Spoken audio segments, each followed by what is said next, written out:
Olá, sejam todos muito bem-vindos à edição de hoje do Visão 360, aqui na tela da Masper TV. O Visão 360 é transmitido no canal 575 da Parabólica Digital Brasileira, TV aberta para todo o país, e canais 20 e 520 para os assinantes da Claronet no Rio Grande do Sul. Você também pode nos acompanhar ao vivo pela nossa página na internet e em mais 127 provedores espalhados pelo mundo, ou curtir nosso conteúdo pela sua rede social preferida.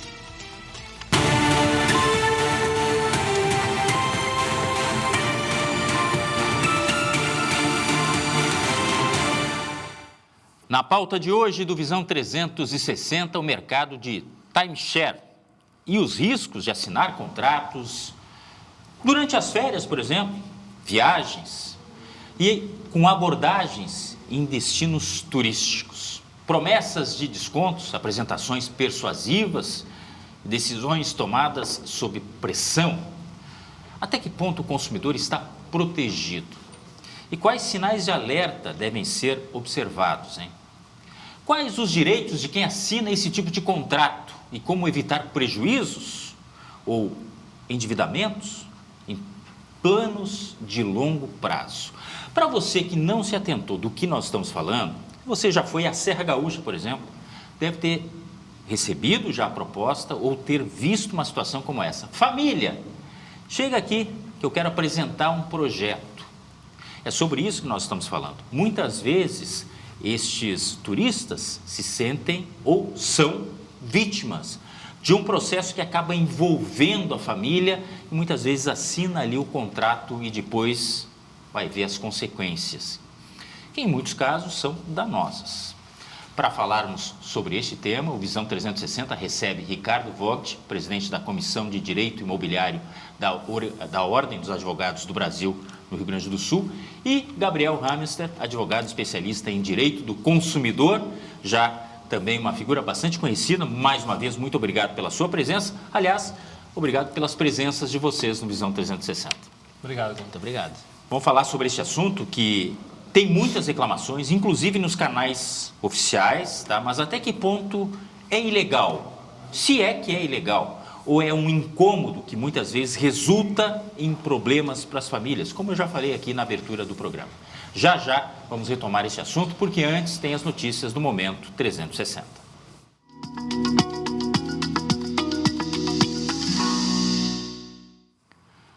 A Câmara dos Deputados aprovou o projeto que reduz temporariamente as alíquotas de PIS e COFINS para a indústria química e petroquímica.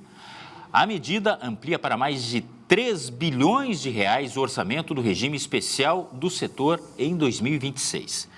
O objetivo é garantir uma transição até a adoção de um novo modelo tributário no ano que vem. O texto segue agora para a análise do Senado. O Ministério da Saúde iniciou a vacinação contra a dengue para profissionais da atenção primária em todo o país. A ação prevê imunizar cerca de 1.200.000 trabalhadores do Sistema Único de Saúde, com as primeiras 650.000 doses já distribuídas. O imunizante é brasileiro, de dose única e desenvolvido pelo Instituto Butantan. A ampliação para a população geral está prevista para o segundo semestre. E a Corte de Apelação de Roma começou a analisar o pedido de extradição da ex-deputada Carla Zambelli. A audiência foi suspensa após manifestações da acusação e da defesa e deve continuar nesta quinta-feira. Zambelli está presa na Itália desde julho, após condenações do STF. O Brasil solicita a extradição para cumprimento das penas em território nacional. Em seguida, então, voltamos no Visão 360. O nosso assunto de hoje é o oferecimento de timeshare. Para você que não sabe o que significa isso, aquelas ofertas tentadoras, por exemplo, da Serra Gaúcha. Você está passeando lá no centro de Gramado e vem alguém para oferecer um sonho de consumo, só que esse sonho muitas vezes vira pesadelo. É tudo legal? Como escapar, de repente, de armadilhas? Voltamos em seguida no Visão 360.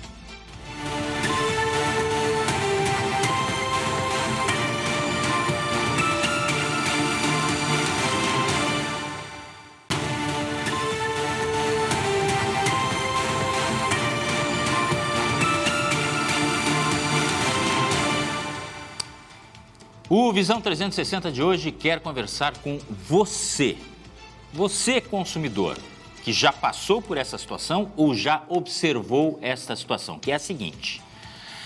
Família passeando, por exemplo, em Gramado, na Serra Gaúcha, quando alguém chama a atenção oferecendo um negócio, timeshare, que nada mais é, vamos tentar explicar assim de uma forma rápida e até grosseira, parte em um projeto, em um hotel, uma pousada, em que você garante um período, 2 períodos de hospedagem durante um ano, por exemplo, você compra uma cota para ter direito a isso.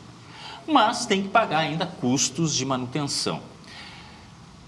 Já eu vou perguntar sobre legalidade, mas enfim, a grosso modo seria a explicação do que é timeshare. E nós temos também o conceito de multipropriedade, que é vender algo, por exemplo, um imóvel para vários donos. Lá você adquire uma parte daquela propriedade, daí o nome multipropriedade. São 2 coisas diferentes, mas enfim, que em seguida a gente vai esmiuçar aqui. Reforçando os nossos convidados, Gabriel Hamster, advogado especialista em Direito do Consumidor, e Ricardo Vogt, presidente da Comissão de Direito Imobiliário da Ordem dos Advogados do Brasil, no Rio Grande do Sul.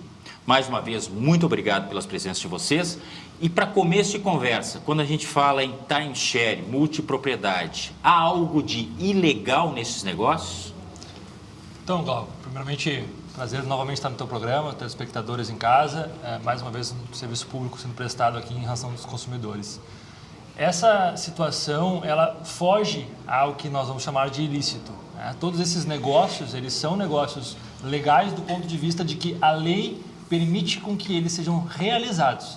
Agora, pode ser ilícito a maneira pelo qual se realizam esses negócios lícitos, como, por exemplo, tu bem citaste, utilizar da fraqueza, utilizar-se do momento específico emocional do consumidor para empregar aquele serviço, para empregar aquele produto, ou nesse caso, empregar esse projeto, esse empreendimento, como eles gostam de chamar, na vida desses consumidores que muitas vezes não estão naquele ambiente querendo consumir aquele produto, estão lá a partir de uma concepção de aproveitamento daquele momento, ou até mesmo para realmente conhecer aquele lugar, aquele espaço que foi dito como um espaço bonito, e muitas vezes é bonito mesmo, e a partir disso, então, a partir dessa concepção, o nascimento muitas vezes de práticas, aí sim, práticas ilícitas dentro de um modelo de negócio que a legislação desde 2018 regulamenta.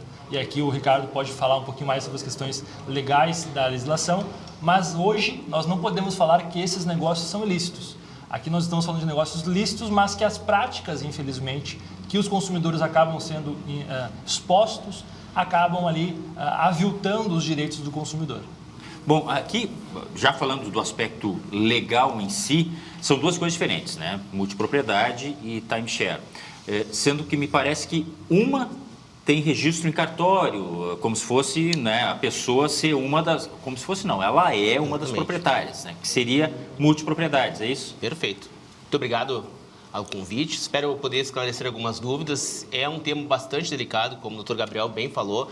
Ele beira a ilegalidade. Tudo que se faz, né, está dentro de uma lei, a lei da multipropriedade, mas o aspecto como é conduzido, como o Gabriel bem falou, muitas vezes induz o consumidor, no momento de lazer, a uma compra que depois ele vai ter inúmeros problemas, né? Porque muitas vezes o que se vende é um projeto, né? E um projeto de grande magnitude, né? São empreendimentos muito grandes, com investimento alto financeiro, né? E é claro que quando a gente vende um projeto, né, principalmente quem vende, tem todas as ferramentas de convencimento, né? O projeto, como a gente sempre fala, um projeto, o próprio nome já diz, né? Estão projetando uma coisa para o futuro. Nem sempre acontece da forma, né, que estava no papel. E aí que começam os grandes problemas. Então, assim, legal, eu posso dizer sim, é totalmente legal.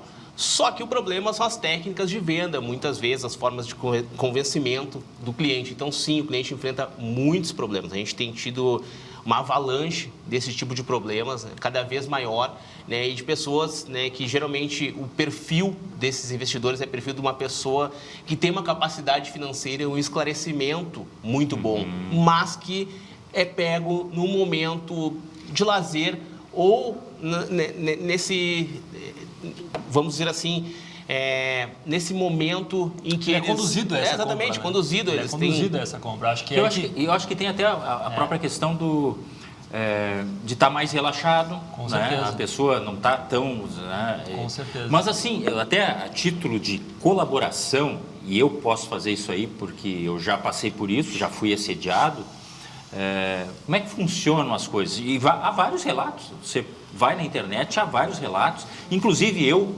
fiz uma cópia aqui, e ainda no programa eu quero passar para vocês o que disse um consumidor através das redes sociais, mas assim, o que já aconteceu comigo? A gente está oferecendo aqui, é uma proposta irrecusável, porque você tem como usufruir de um imóvel na Serra, neste caso, por 2 períodos durante o ano, você vai comprar uma cota, que o valor até não era assim, claro, a gente vai falar de várias classes sociais, mas naquele momento, para mim, não era inalcançável, mas em momento algum me foi falado, por exemplo, de manutenção, que tem que pagar a manutenção daquilo lá, né? Como se fosse um condomínio todos os meses.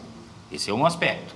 Outro é que a pessoa é levada, e no caso seria a minha família, para uma reunião de explanação para explicar o projeto. Eu já mais ou menos conhecendo não fui. Quem foi ficou até 1h30 nessa reunião. E há vários relatos, inclusive, de condição já de estresse das pessoas, porque elas já são levadas assim pô, eu já não aguento mais ouvir. Então, quem sabe se eu assino isso aí? É um convencimento também no cansaço. Tá? Isso só para deixar assim algumas tintas de como acontece. E aí lá a pessoa de repente vai comer, ela vai tomar um vinho, ela vai ter uma experiência de repente, se for junto ao projeto que está sendo vendido, já visitando isso aí. Tem peças no computador que ela também pode ter acesso, enfim. Só para dizer como é que funciona na prática, se você não passou já por essa situação. Mas há muitos relatos no que diz respeito ao que o Dr. Gabriel falou, de aproveitar de um momento em que a pessoa está um pouco mais... Guarda baixa. Exatamente. Era essa a E expressão. uma das coisas, Glauco, que é importante trazer para os telespectadores, nós estamos falando de um condomínio, é um condomínio, é um regime de condomínio. Não é uma espécie de condomínio, não. Ele é um condomínio como um condomínio edilício, por exemplo. Ou seja, ao ingressar nesse projeto que parece... O que parece para quem recebe? Eu vou ter a oportunidade de ingressar e ser dono, proprietário de um imóvel na Serra, aonde eu vou poder usar por X períodos do ano, ou um período por ano, mas eu vou ter a oportunidade de ser dono. Quando a gente vai analisar de fato a roupagem dessa multipropriedade, até a legislação ela traz esse aspecto, tu estás, na verdade, compartilhando o tempo de uso daquela unidade privativa. Tu não compartilha necessariamente, tão somente, a parte física, mas é uma estruturação, a gente chama no direito isso de ficção jurídica. Cria-se uma ficção jurídica onde nós, aqui em conjunto, através do condomínio de afetação específico dessa modalidade de negócio, a gente então compartilha o uso daquele espaço. Porque o direito de propriedade, Glauco, ele vai se dividir em várias partes. Direito de usar, gozar, dispor, fruir. Por exemplo, o que diferencia uma pessoa que é locatária de uma pessoa que é proprietária? Eu não posso vender aquele imóvel. Eu, locatário, eu posso usar. Aliás, o contrato de locação é de uso do imóvel. O que então vem para dentro do conceito do condomínio nesse aspecto? Nós somos proprietários, mas o que a gente divide de verdade é o tempo de uso daquela unidade. Aí vem vários problemas, como, por exemplo, muitas vezes há assembleias que as pessoas não são convidadas, porque são mal comunicadas, para participar, por exemplo, de prorrogações em prazos da construção. Nesse caso específico, uma assembleia em Gramado. Aí a pessoa, às vezes, é do Rio de É Janeiro, do um Nordeste. turista do Nordeste, e a assembleia marca com o prazo legal. Foi bom o doutor ter mencionado isso aí, só para deixar também claro que é o seguinte, nós não estamos falando de consumidor. Gramado está sendo tomado como um exemplo, porque é um dos mais citados, é um dos locais mais citados. O litoral de Santa Catarina também. Santa Catarina, Porto Alegre nós temos também tem aqui. coisas na praia, tá? Nós temos interior de São Paulo, Serra, São Paulo. nós temos Minas Gerais, quer dizer, mas Gramado realmente se destaca muito nessas reclamações. E o consumidor, como bem lembrou o doutor, ele pode estar no Pará. Ele pode estar no Amazonas, porque ele vem para visitar. É transitória a condição dele. Exatamente. Então tem essa... E aí, novamente, dentro da legalidade, com os prazos, né, vamos supor que a Assembleia, né, nesse caso, está estipulada, tem que marcar com 7 dias de antecedência, ser publicada de tal modo, é feito tudo dentro da legalidade, né, dentro desse prazo. Pro forma, né? Pro forma, exatamente, está ali, né, ou pela lei ou pela convenção, eles chamam e a pessoa, como você bem falou, está no Pará. Aí a pessoa vai dizer assim, poxa, mas uma semana eu tenho que parar tudo que eu estou fazendo, vou gastar com passagem, vou gastar 15 mil para estar em Gramado. Não, deixa eu passar. Mas, é só na regra, houve a legalidade do ato. Então, há estabelecimentos, por exemplo, que a gente falaste de despesas.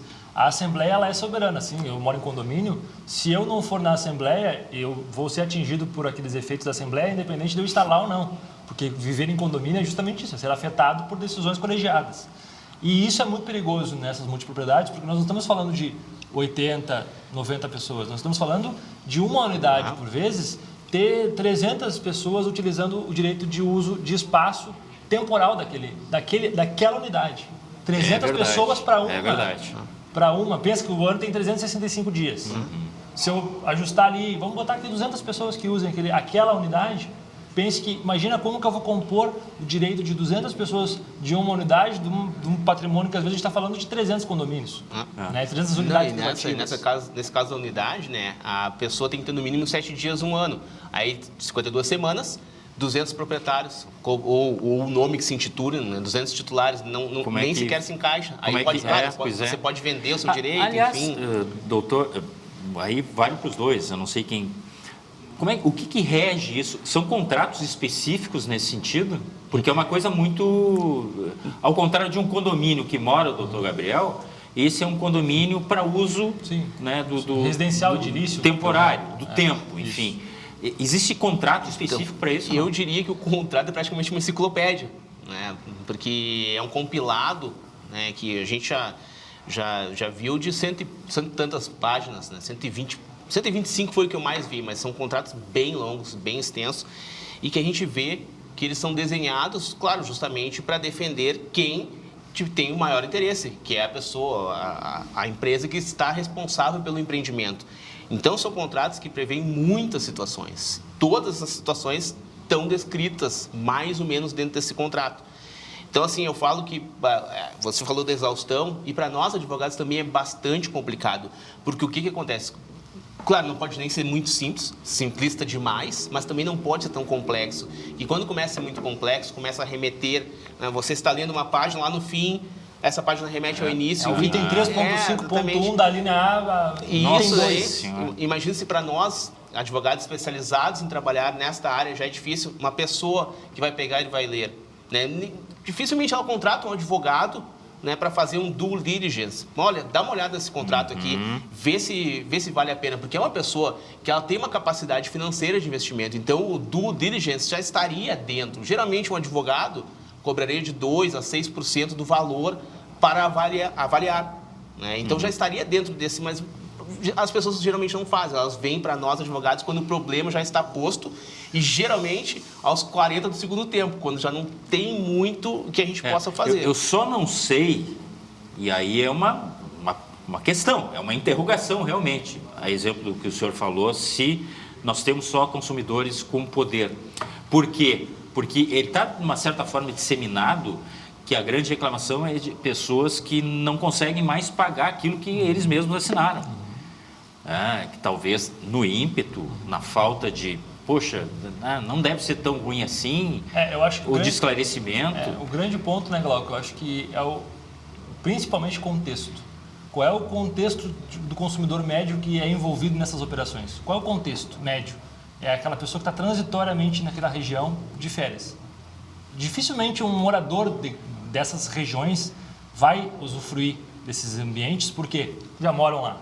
Então, o perfil médio é aquela pessoa que está, pelo menos tem uma condição mínima ali de viajar, tudo mais. Mas e aí acho que aí mora a grande sacada até perversa desse tipo de negócio, que é aquela pessoa que não está apertada porque está viajando, mas também não tem aquela condição abastada de, se der um problema aqui está tudo certo, eu me resolvo depois, eu pago a multa para sair. Porque qual é a grande dor desse contrato? assinou o contrato e geralmente eles não se aplica aquela regra do artigo 49, que tem 7 dias de arrependimento. Não se aplica isso porque em grande escala e sabidamente por isso se faz presencial a assinatura e não digital. Provavelmente tu foi impelido a fazer fisicamente para não cair no prazo de 7 dies.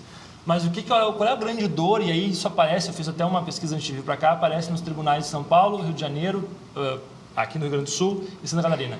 A principal dor é na hora da rescisão. A rescisão é a principal dor. Por quê? Fez o contrato, tranquilo. Para sair, todo contrato tem que ter uma saída. Independente de qual for, tem que ter uma saída. Senão, se não tiver saída, já é nulo por natureza. A multa estipulada nesses contratos é regida pela lei do distrato, que é a lei que vai regulamentar esse tipo de negócio, que vai falar o seguinte: até 50%, enquanto houver obra, até haver a obra, e geralmente esses contratos são assinados em período de obra, ou até mesmo antes da obra, para poder ter dinheiro para fazer a obra. A assinatura desses contratos, para daqui 60 meses, por exemplo, para começar a usufruir desse negócio, compra na planta, vamos dizer assim, a multa estipulada legal é de 50%. Legal, 50%. Aí o que acontece? O consumidor vai lá, vai o Ricardo, vai o Gabriel, vai o Glauco, eu quero rescindir. Não, super tranquilo, Gabriel, está aqui a rescisão, 50% do valor. Aí tu diz, mas está errado? Não está errado. Aí tu liga para o advogado vai dizer, não, errado não está. É abusivo? Aí sim, é abusivo. Tribunal de Justiça, STJ, em paradigma, já decidiu. A relação entre consumidor que adquire contratos de timesharing, contratos de condomínio de multipropriedade, é relação de consumo. Ponto. O que isso influenciou positivamente? A interpretação não é pela lei do distrato, a interpretação é pela lei do Código de Defesa do Consumidor. Mesmo assim, Glauco, qual é a grande questão aqui? Mesmo tu te arrependendo, a jurisprudência majoritária está falando em reduções de 10% a 25%, mas ainda mantendo-se de 10% a 25%. Quer dizer, não vai escapar. Quando que escapa? Tem como. Uma hipótese que escapa, que é a que mais aparece. Quando conseguir o consumidor ou provar ou não consegue provar a incorporadora que não agiu de má fé, que não se aproveitou do momento, que fez tudo certinho. Se ela consegue provar isso no processo, o judiciário tem mantido de 10% a 25%. Mas qual é o grande ponto aqui, e o Ricardo pode até abordar essa questão? O consumidor tem que acessar um advogado. O consumidor tem que ir à Defensoria Pública. Por quê? Porque a base do contrato ela é onerosa. Porque se ele for tentar administrativamente falando, há a lei dizendo que ele tem que pagar 50%. A lei diz isso, porque tem que ser assim, porque está na lei. E aí, o que é muito bom para a incorporadora? Quantas pessoas vão ao judiciário para reclamar disso? De cada 10 pessoas que tem problema. Sim. Aquilo que a gente tanto fala, 10, 2 vão reclamar, e aí talvez. Ganha o volume. Mas aí também temos alguns poréns, né? Primeiro que dependendo da monta de investimento, né? Via de regra, um investimento de mais de R$100 mil, via de regra vai ter as custas judiciárias calculadas no valor do investimento, da cota que você fez, né? Tem um ponto bem importante que nem todo o adquirente, né, ele é considerado como consumidor, né? Isso o juízo deixa claro para poder fazer essa distinção se tem ou não aplicação do Código de Defesa do Consumidor. Ele pergunta, olha só, você comprou isso aqui como um investimento, porque quando vendem lá atrás, uns atrativos, você olha, você vai ganhar 1% ao mês, enfim, eu estou trazendo um número que não necessariamente corresponde ao que eles oferecem, mas ó, a rentabilidade disso aqui é muito boa, é melhor que deixar na poupança, é melhor que estar o fundo de investimento, então você faz esse investimento aqui, é aquele dinheiro que você tinha parado, então você investe aqui. Neste caso, tem-se essa questão que a pessoa nem sempre é considerada consumidor. E aí vai ser investidor. E aí muda também o conceito. Então tem que cuidar este ponto. Ajuizando a ação, geralmente a pessoa não vai se escapar de custas e honorários, eventuais honorários de sucumbência se perder a ação. Então já tem que calcular isso aí. Como o doutor Gabriel bem falou, já arranca administrativamente 50%. É do jogo, né? Porque a lei foi criada em 2018 justamente para regulamentar. Né? Então a gente não está falando se é boa ou se é ruim, mas ela de certa forma protege a empresa que está investindo, né? Porque ela vai ter que retomar esse imóvel, recomercializar ele. Aqui, novamente, não está discutindo a lei, mas a empresa tem essa prerrogativa, 50% comigo. Então, se o cliente vem no escritório, eu já vou falar para ele, olha, óbvio que ele já vai ter se informado a 10% e 25%. 10% a 25%. Mas tem um processo por trás disso. Tem um processo, né? Tem um processo. Então, se ganhar, fica muito feliz se for o pior, 25%, né? Porque é difícil. Antigamente, eu posso dizer que sim, que a gente ganhava o melhor possível, 10%. Hoje em dia as coisas já mudaram, principalmente a partir dessa lei. O senhor falou um negócio também que é bem importante a gente frisar, que tem no discurso a questão do investimento. Não é só o simples fato de eu garantir um período para eu poder usufruir daquilo com a família, né? Seja lá no litoral, seja na serra, enfim. É a questão de retorno financeiro também, que, aliás, consta como grande parte das reclamações também. Olha, me prometeram retorno.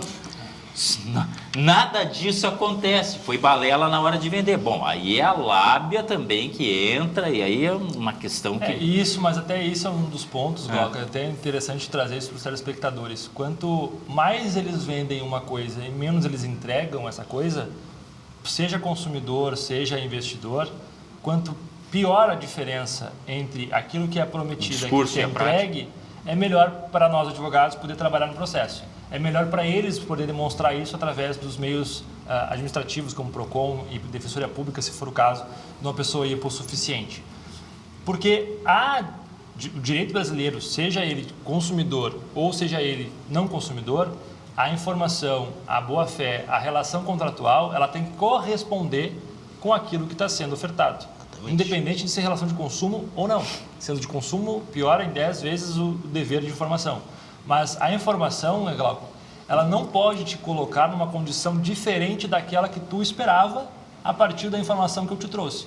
Se tu trouxe, eu te trouxe uma informação de uma rentabilidade X e sequer ela é possível de ser alcançada em cálculo simples aritmético, já começa por aí o problema e aí já é um bom âmbito de defesa para dizer, olha, nós estamos falando de um contrato aqui, além de tudo, viciado do ponto de vista do consentimento, porque eu consenti em ganhar 1% ao mesmo. Estou só chutando um dado aqui.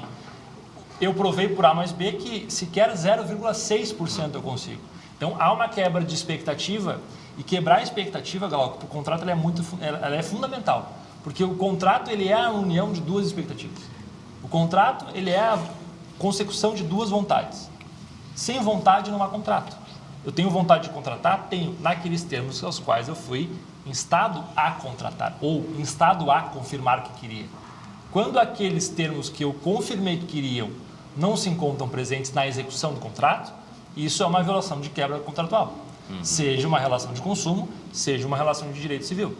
E aí mora o principal argumento de todos os processos que eu tenho visto com êxitos, é nesse sentido. Há uma quebra total da expectativa, seja ele investidor, seja ele consumidor, porque o discurso maior deles é a questão do pacto do contrato. Assinou, tem que cumprir o contrato.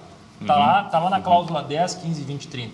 Só que a questão da cláusula, ela é pormenorizada quando a gente olha para a execução desse contrato. Porque independente das cláusulas que estejam lá, sejam 125 páginas, elas alcançam aquele objetivo que foi proposto? Não. Então, pode ter 300 páginas.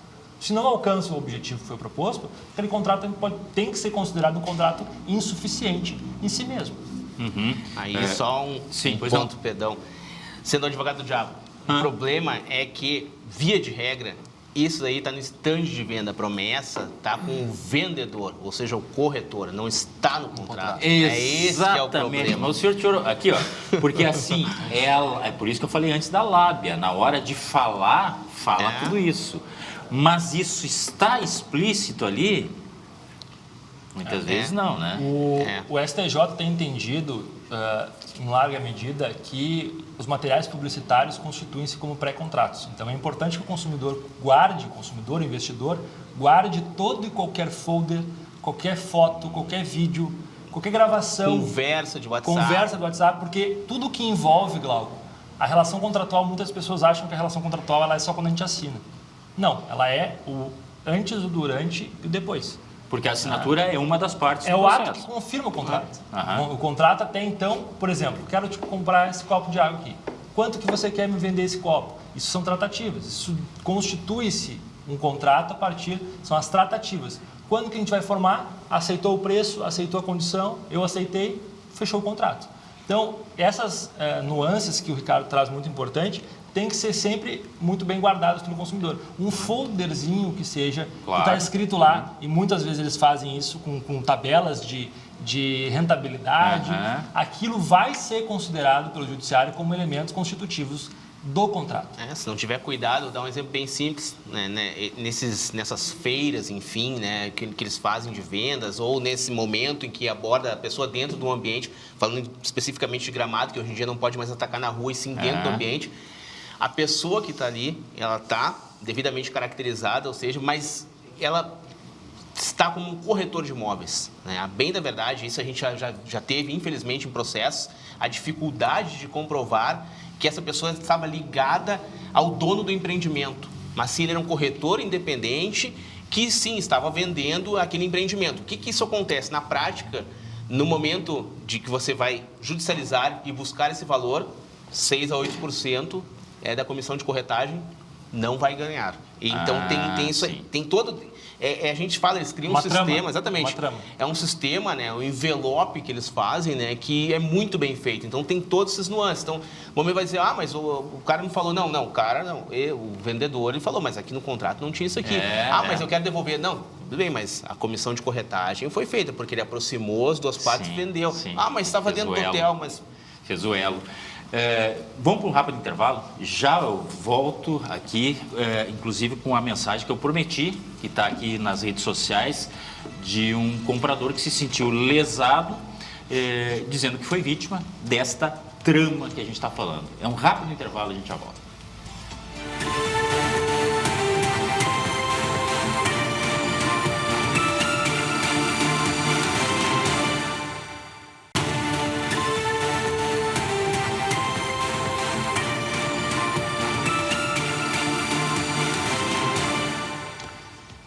O Visão 360 está de volta com um alerta para você, consumidor. Cuidado com aquelas ofertas, sabe, que parecem que são um grande achado. Eu estou falando em relação a timeshare, multipropriedade. A gente já falou no bloco anterior sobre os riscos e sobre os vários relatos de pessoas que acabam sendo vítimas. E a gente está dando bastante exemplo aqui da Serra Gaúcha, Gramado mais especificamente, mas tem no litoral catarinense, tem em São Paulo, tem em Minas Gerais, tem no Rio de Janeiro. E eu quero ler para vocês, e para você que está em casa, o relato de uma dessas vítimas. Isso está em rede social, está de uma forma pública, mas eu não vou falar o nome da pessoa, apenas relatar o que ela disse, tá? Que estes vendedores são vendedores de sonhos. São pessoas que ficam próximas às atrações da cidade, e aqui está falando especificamente de Gramado, tá? Restaurantes e até nos saguões dos hotéis. Isso é assim, poxa, a pessoa está no saguão do hotel e muitas vezes são projetos, são empreendimentos da própria organização hoteleira que está ali, né? Esses vendedores estão ali naquele mesmo ambiente. O que eles querem, diz essa vítima? Que você participe de uma tal ação de marketing para fisgar o consumidor. Oferecem voucher para almoço ou janta, uma ação de marketing que supostamente dura apenas meia hora. Chegando no local, você tem que assistir uma palestra, aquilo que eu falei anteriormente. No meu caso, quase que eu caí, foi uma palestra de 1h30 quase. E aí começa o martírio, segundo ele. O vendedor vai tentar te enrolar para comprar cotas num empreendimento fajuto. Bom, fajuto aí, né, reforço aqui que é uma palavra dele, tá? Mas é um relato dele. Porque até pode ter um empreendimento, mas ele se sentiu lesado, tá? O custo, 200 mil. Quem tem 200 mil no bolso, pronto para gastar, enfim, pode cair. Depois de umas 3 horas tentando te enrolar e quase te mantendo em cárcere privado, até que rir para não chorar, com sorte o sujeito percebe que não passa de um réis mortal que só queria dar uma passeada pela cidade, comprar chocolate e pagar uns R$300 numa janta.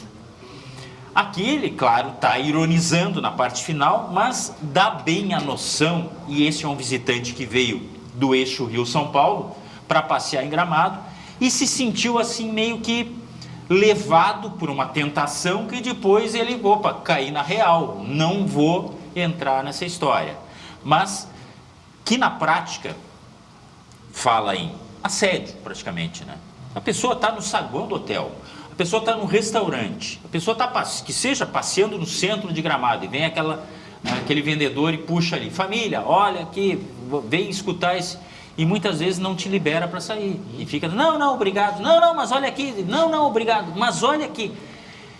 Isso na relação de consumo, já foi falado no bloco anterior, tem que repudiar, né? Então, expressamente, parece que o relato dele parece que é a leitura popular do artigo, um dos artigos que vai trabalhar as práticas abusivas, né? Que é utilizar-se da fraqueza, da ignorância, da idade, da situação fática daquele consumidor para empregar-lhe serviços ou produtos. Isso o Código de Defesa do Consumidor nos anos 90 já trabalhava isso.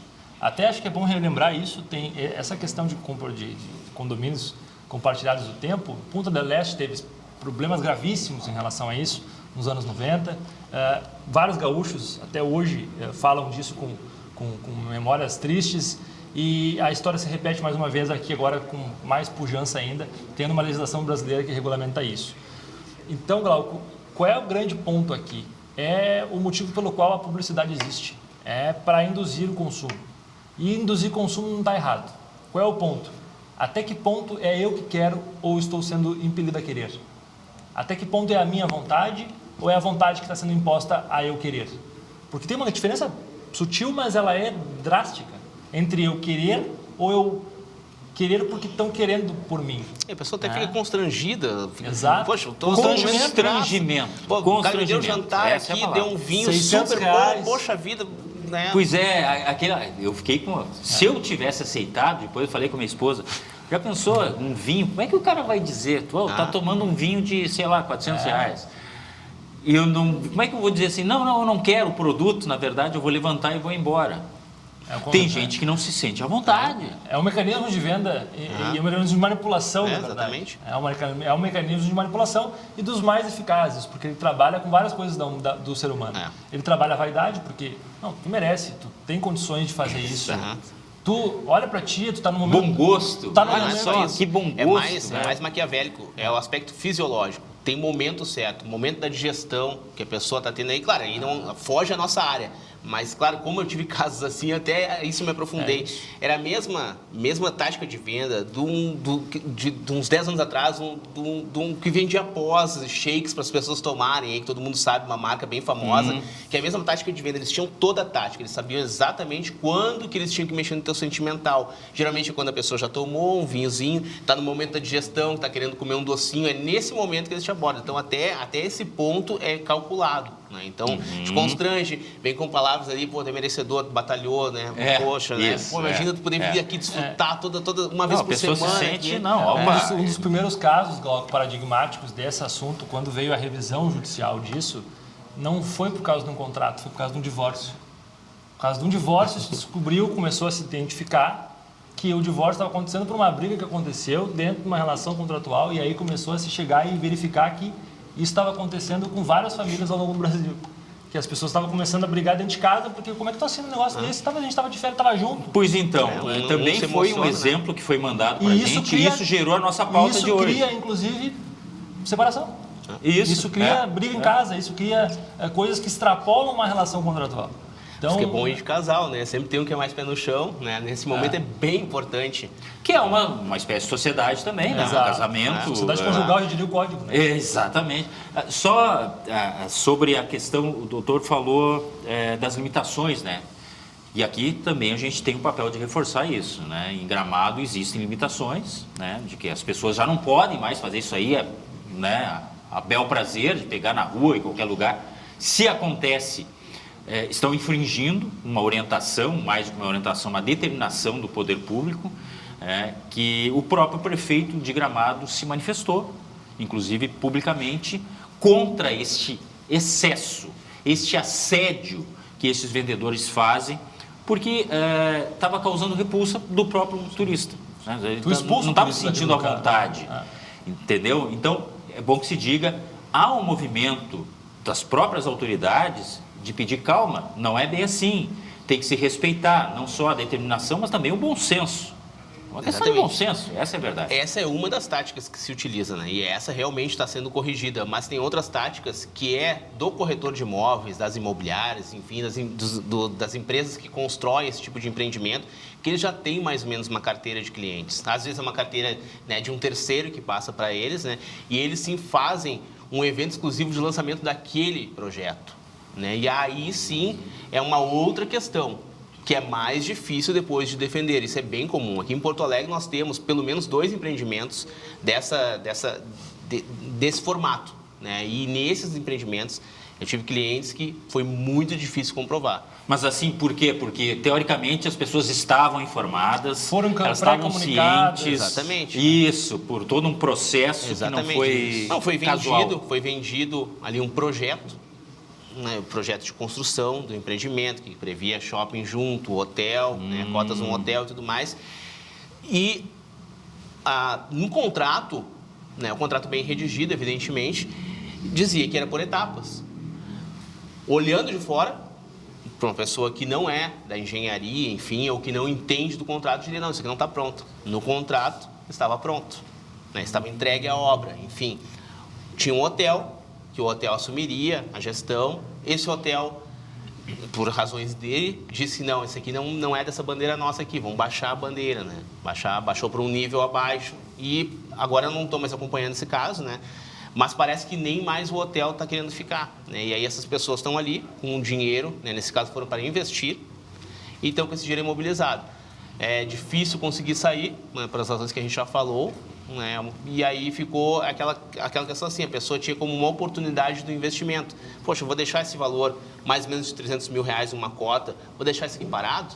Pô, daqui a pouco é melhor, eu tenho esse valor aqui, pessoa que é aposentada, não significa que a pessoa tem um grande poder de investimento, mas ela vê aquilo como uma Às renda vezes aporta tudo que tem. Exatamente. Eu diria assim, né, Glauco, trocando em miúdos, para quem é consumidor, cautela e cuidado para aquilo que está sendo falado, pensa um pouco, reflete sobre aquilo, não assine nada que você não tenha consciência ou que você não está entendendo bem, principalmente no período de férias. Então, férias é para aproveitar as férias, então use essa máxima de aproveitar as férias. E para quem é empresário, eu acho que o Ricardo trouxe um bom ponto. Tem 2 tipos de consumidores, vou falar consumidores em modo geral, mas porque consumidor também pode ser pessoa física e jurídica, mas vamos botar aqui um investidor e uma pessoa física consumidora. Se o investidor quer aquele projeto, né, Ricardo, eu acho que não tem problema nenhum querer, contrate um advogado, contrate um contador, contrate um engenheiro ou contrate apenas um advogado especialista para que identifique, faça, que nem o Ricardo trouxe, uma due diligence, não apenas daquele contrato, mas do negócio, porque às vezes o problema não está no contrato, ele está no negócio. É frustrante para nós advogados. A questão para quem é investidor... Desculpa, doutor, o problema não está no negócio... Às vezes não está no contrato. Não está no contrato. Às vezes está no negócio. Por exemplo, Exatamente. tem um vício construtivo que não está no contrato. Sim. Está numa área de preservação permanente. Eu já analisei um contrato em Santa Catarina que o contrato era maravilhoso, era rentável, era muito bom. Qual era o problema? Pedia a negativa do IPTU, do imposto. Estava lá, eu descobri que era uma área de preservação ambiental permanente. E a gente sabe que é proibido edificações em áreas permanentes. Então, mas o que eu quero dizer com isso? Uma coisa é o consumidor padrão, standard, aquela pessoa normal que está de férias, Gramado, São José dos Campos, está de férias. Pessoa normal. A lei vai olhar com mais cautela para ela. Vai ter essas relações de consumo, vão ser analisadas de maneira mais protegida. Quem não é, tem que se precaver antes, fazendo essa análise se é de fato. Se eu estou entrando com cabeça de investidor, será que é de fato investimento? Por que para eu fazer um investimento, por exemplo, eu não faço ações na Bolsa sem ligar para o meu corretor e perguntar, essas ações são boas? Não são boas? Nesse caso, né, Glauco, acho que cabe a nós, advogados, também ter esse papel que não é o judiciário só que o advogado trabalha. O advogado trabalha fora do contrato. É mais simples, né? É aquela questão assim, né? Não é todo dia que vai se fazer um aporte desse tamanho, 200, dependendo 300 exatamente.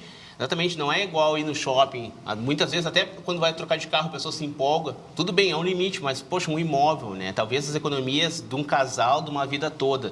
Então, isso, o doutor Gabriel falou, é muito importante. A gente fica muito frustrado, porque a gente só, via de regra, pega o caso quando há muito pouco que se fazer.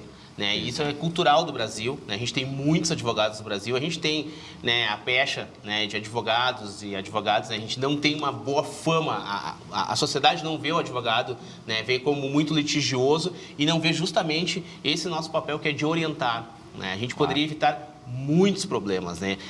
Poucas vezes isso acontece, né? Mas às vezes que acontece, eu tenho a segurança de dizer para o cliente, olha, é isso e aquele outro. Vale a pena, não vale?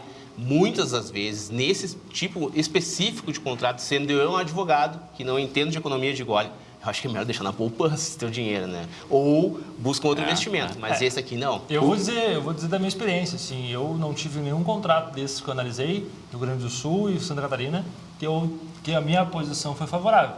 Seja porque o empreendimento não era bom, do ponto de vista do empreendimento, ou seja porque o contrato havia ali cláusulas abusivas, ou às vezes as duas coisas juntas. Empreendimento com problemas e o contrato que não assim, o pensamento do brasileiro, e aqui eu vou gastar com advogado. Só que depois ele não gasta com advogado. Não, ele vai gastar com advogado. Vai gastar muito mais, né? Vai gastar muito mais. Inclusive, nesses relatos aqui, a gente está chegando ao fim, mas eu tenho que falar também, quando há o distrato, há relatos disso, tá? Mesmo no distrato, há dificuldade. Porque as empresas, elas acabam não cumprindo, muitas vezes parcelam, né, pagamentos e acabam não cumprindo. Quer dizer, é uma bola de neve esse negócio que acaba se arrastando. Sem contar o fato de a pessoa poder ser processada por não pagar o mês que ela não conseguiu pagar. Tem mais isso. Eu quero romper o contrato porque eu não tenho como pagar. Sim, mas para aí, só um pouquinho, o contrato é vigente. Exatamente. E até acontecer isso aí. Aí vai para o SPC, vai para o Serasa, entendeu? Não, e ainda perde o risco de não poder depois pedir de volta, né? Porque vai perder o imóvel, vai perder o seu investimento, né? Sim. E além de tudo, um processo judicial desse tipo, com decisão terminativa mesmo, no mínimo, em Porto Alegre, na comarca de Porto Alegre, no mínimo, para ter uma sentença de primeiro grau, uns 2 anos, mais ou menos. Eu ia te perguntar isso aí, mas para ter o trânsito em julgado da sentença, para o momento que se pode ter uma decisão, exatamente, no mínimo. Então você pensa assim, que para entrar com o processo, você já deve ter investido há uns 2 anos atrás. Mas esse tempo, todo esse tempo que o dinheiro ficou imobilizado, vai ser um prejuízo que talvez seria melhor ter deixado na poupança. Claro, eu falo poupança porque um dos que menos rende e um dos mais seguros, né? Mas e a dor de cabeça? Que você... Eu aprendi uma coisa, andei com um empresário esses tempos que ele tem um grande renome no Rio Grande do Sul, e ele disse o seguinte, eu só invisto naquilo que eu sei botar a minha mão. O que eu não sei botar a minha mão, eu não invisto. O que eu quero dizer com isso? Eu achei uma baita sacada. Tu sabe fazer ovos, então invista em ovos. Sabe fazer imóveis, invista em imóveis. Não sabe, não faça. Eu acho que isso serve tanto para consumidor físico quanto investidores. Se não é do seu métier, não tem alguém do seu lado que conheça desse métier, pense 3 vezes. Pense 3 vezes. Mas eu acho que as nossas dicas principais basicamente são essas. Procurar ajuda especializada. E eu acho que vale aquela dica de sempre. E isso não é para comprar um imóvel, é para comprar um carro, para comprar... uma blusa na Shein. Quando é muita vantagem. Desconfie. No mínimo. Então, já conversamos aqui sobre vários assuntos nesse sentido, né? Quando não tem o almoço de graça. Não tem. Mas acho que é importante deixar como mensagem final, Glauco, o consumidor saber. Ele não é obrigado a pagar exclusivamente aquela taxa que eles dizem que ele é obrigado, se ela estiver abusiva. Esse contrato ele pode ser revisado por um advogado, depois no judiciário, ainda que demore, mas ele tem direito de, e ele não tem a obrigação de continuar pagando algo que ele entenda ser algo abusivo. Ele tem que buscar o judiciário, buscar um advogado, uma orientação, para que ele possa realmente entender se aquele negócio foi feito de uma maneira legal ou não, para ele poder ter o seu direito reservado. Não, exatamente. Pode não pagar, mas não deixa de pagar enquanto o advogado não disser. Sim, porque muitas vezes é aquela coisa assim, você diz assim, estamos cobrando uma taxa muito grande, vou deixar de pagar. Deixa de pagar, eles vão pegar o bem de ti. A grosso modo, então. É isso aí. Gente, muito bom papo. Agradeço muito aos advogados Gabriel Hamester, advogado especialista em Direito do Consumidor, e Ricardo Vogt, presidente da Comissão de Direito Imobiliário da OAB-RS. É um assunto que estava premente, as pessoas estavam pedindo e a gente conseguiu elucidar certamente muito. Muito obrigado mais uma vez pelas presenças de vocês aqui. Obrigado. E o Visão 360 de hoje fica por aqui, sempre prestando serviço à comunidade. E este foi um exemplo claro disso. Nos acompanhe sempre aqui na tela da Masper TV. Infinitas possibilidades. Bom descanso. Tchau.